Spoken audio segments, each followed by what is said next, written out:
comment une femme, elle peut tomber amoureuse d'un criminel en prison? Non mais elles sont folles ces femmes. Mais en fait, elles ont tout un truc en commun, j'ai remarqué. C'est qu'elles ont cette espèce de syndrome de la sauveuse. Et d'ailleurs, ce sont très souvent des femmes qui sont seules et qui ont besoin d'attention et qui ont besoin aussi de donner de l'attention, de donner de l'amour et de se sentir importante.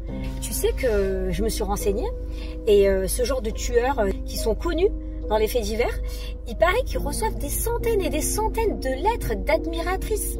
Ok, mais comment elles arrivent à l'aimer et passer outre leurs crimes? On parle quand même de meurtre. En fait, elles arrivent à dissocier.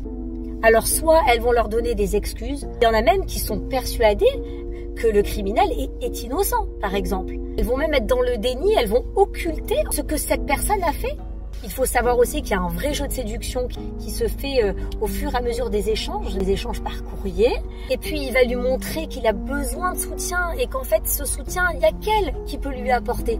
Il y a qu'elle qui peut le sauver. Il va lui donner toute son importance. Il y a une sorte d'admiration, de fascination qui est carrément irraisonnée et même irraisonnable. C'est quelque chose qui nous dépasse.